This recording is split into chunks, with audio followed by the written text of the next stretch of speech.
Good morning, Mr. Beamer. We hate to bother you while you are busy editing the Mission Impossible series. Your mission, should you choose to accept it, is to use the footage of your next collaborator and use it to the best of your ability. Should you fail, there will be no consequences, but you will make your collaborator What? disappointed. Good luck, Douglas, and thank you. This message will self-destruct in 5 seconds. Oh, uh, uh,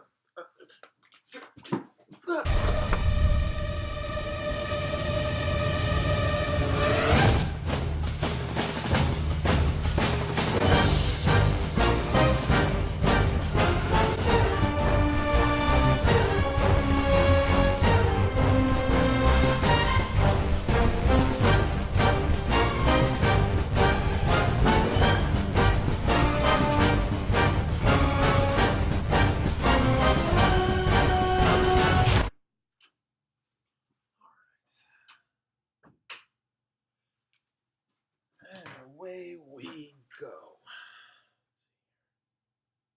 Perfect. All right. Hello and welcome to Love Like Hate, everyone, where I talk about films I never saw in the theater or that I'm reviewing late. I am attempting to review this series of films, Mission Impossible. And if you're not familiar as to what I'm doing here, I'm basically collabing with fellow YouTubers on this Mission Impossible series.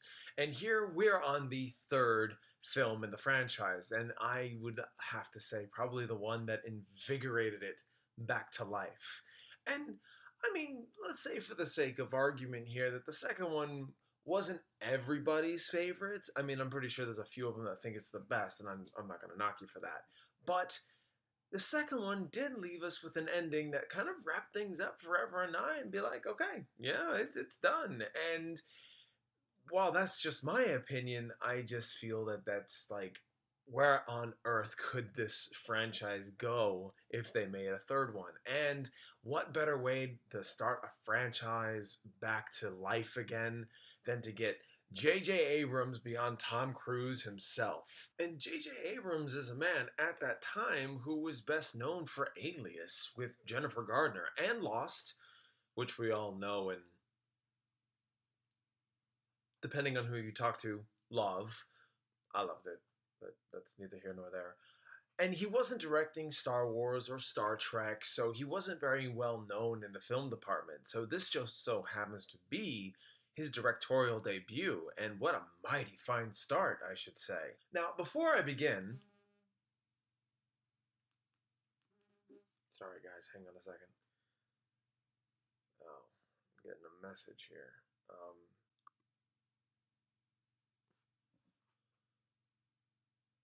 What?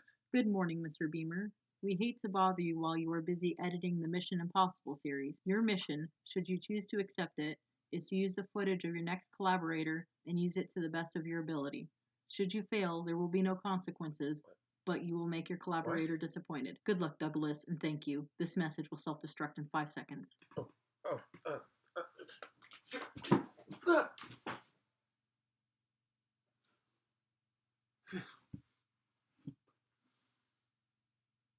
How the hell am I... Ow. How in the hell is my phone gonna self-destruct? That's silly. But I'm gonna leave it over there. I ain't gonna touch it. If I'm gonna review this movie with Kyleen and she hasn't given me the footage to her review, what am I going to... Oh, hang on. Oh. Well, she just sent it. Alright then. Well then, let's see what she gave me. And by what I mean is basically if I'm seeing it, you'll see it too. So, let's see here. Okay, here we go. Hi, today I'm reviewing Mission Impossible 3, and this will be a lot of spoilers, so get ready. In this movie, Ethan Hunt is engaged to a girl named Julia. She doesn't know that he's with IMF. And just like in the first two, he is doing a lot of impossible missions. And for this one, he's going for... Let's see, the second one was the Chimera. This one's the Rabbit's Foot, that's right. Which you don't fully understand what exactly it is until, near the end of the movie. Well, some things that I liked about this movie was some of the action sequences. They especially the one with the roof scene where he had a parachute and he didn't jump high enough and he was flying through the air and landed in a building, and then the parachute all of a sudden opened again and he fell in the middle of traffic and was nearly run over. It's some of these things are just outlandish. From the first one to now, the visual effects have been getting progressively better and more realistic as well for what is being done. Another thing I really liked was the villain. Oh my god. Oh my god.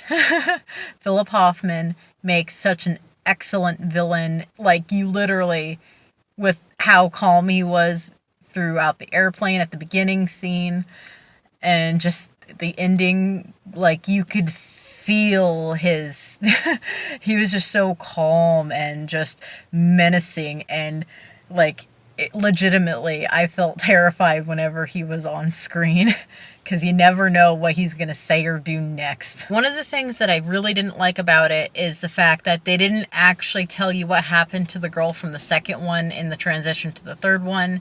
It just immediately jumped in with Ethan being engaged to a girl named Julia and the party and everything. Granted, I get like screen time, but it would have been nice for them to just have like a little tidbit here, be like, you know, so this happened to so and so type thing, you know? Another thing I didn't like about the movie, where it was kind of obvious of the main villain that it was his immediate boss, because just the way with the microdot and everything worked.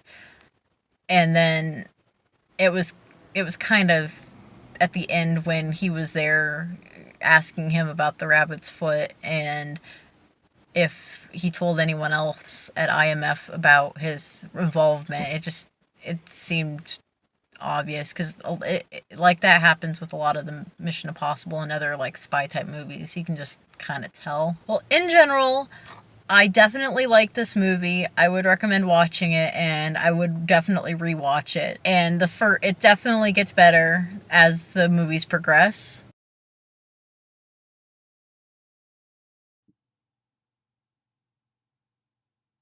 Okay. Well, I guess that is that. Well, I guess I'm not one to back down from a challenge, so I'm gonna piggyback off of what her talking points were and comment on them. Mission accepted. Okay, that was really cheesy. All right, so let's jump into this. So in the beginning of her review, she mentioned that Ethan is doing a lot of impossible missions. Funny thing is, Ethan stepped down from field work to train recruits, thusly allowing him to slow down and have a life. To me, I think this kind of grounds Ethan in a very good way for his character from the first time we seen him, like in the underdog amongst wolves and the playboy devil may care attitude from the previous movies. Unless I miss something, you really don't know what the rabbit's foot is. It's a pure MacGuffin for sure, and characters want to obtain it. People are fighting over it.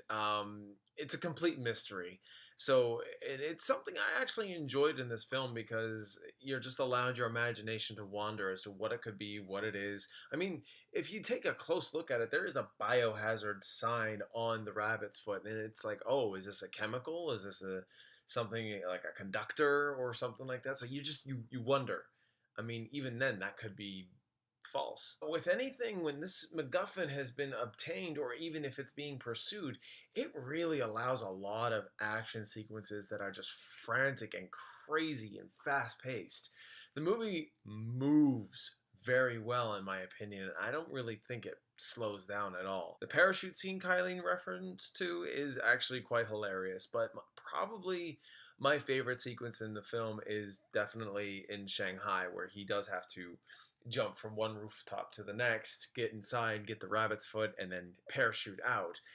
All of that was pretty fantastic. That and the extraction scene with Philip Seymour Hoffman impersonating him, trying to extract him, do all that kind of good stuff. Two great scenes, in my opinion. Another point Kyleen touched on, which I think is interesting, is the connectivity between movies. There really isn't any.